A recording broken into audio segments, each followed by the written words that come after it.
Good day, everyone. Today's Friday, October 13th. I've been waiting for these guys to stop sanding for, I don't know, 2.5 hours. But they're not going to. And so here we go.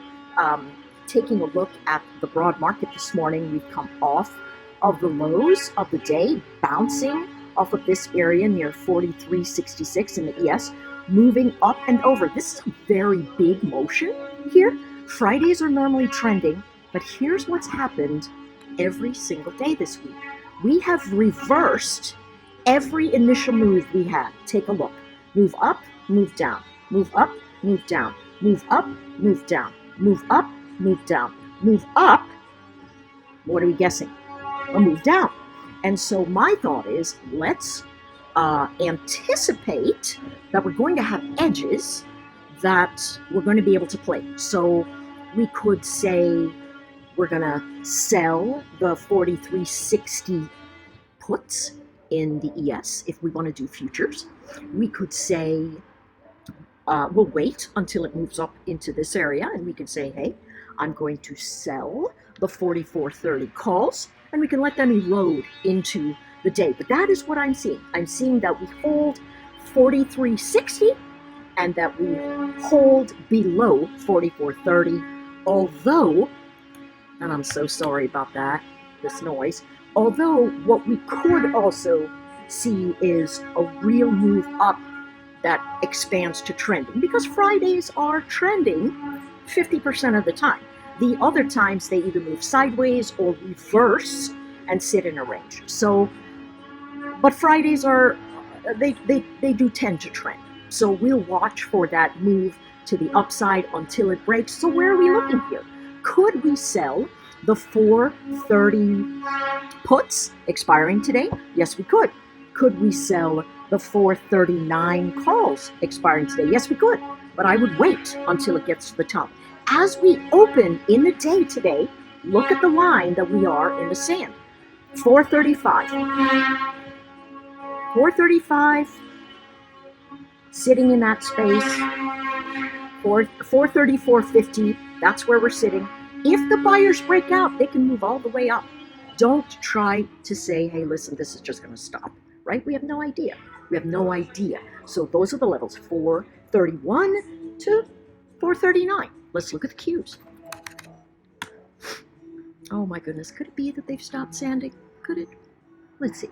All right, so right now, same sort of thing, right? We're looking at a floor at about 367 and then a ceiling at about 375. Remember, the Qs can really start moving, but what are we looking at? I haven't talked about this in several days, but remember, if we want to know where we're going, we just look at two candles to the left, and then, oh, that's fantastic, oh my word.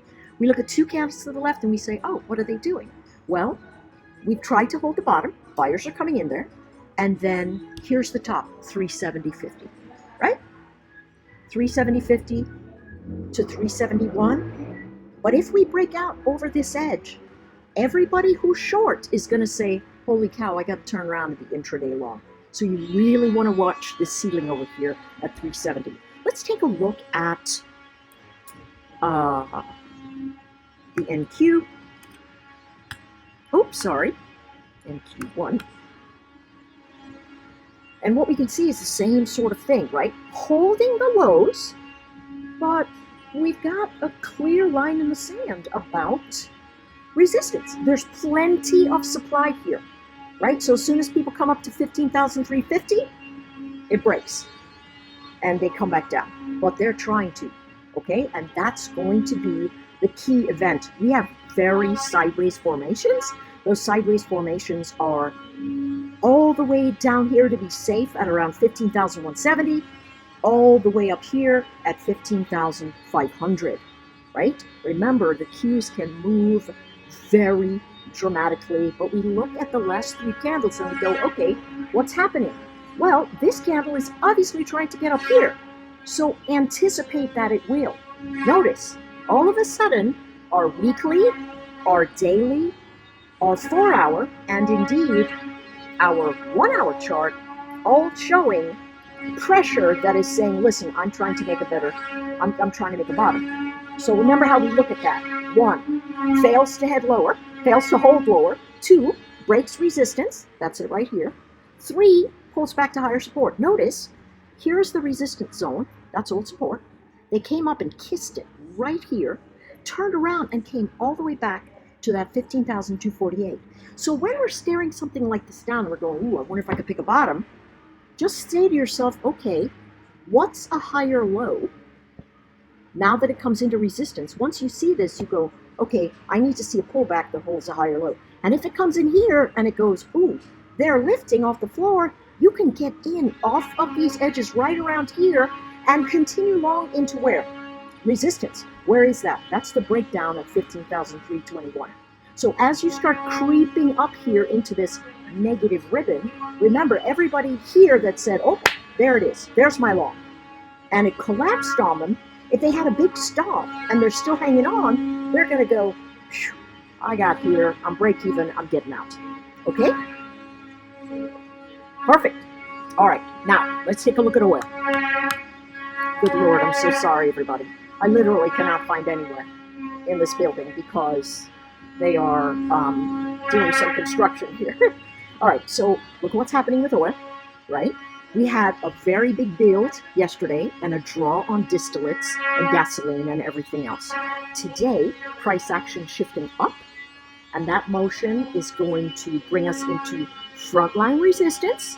Look, if the move is powerful enough, it will break through, but not until then. Okay, let's take a look. Last thing at the TLT. I say if you're long oil, take some profit. Look at the TLT trying to hold the floor.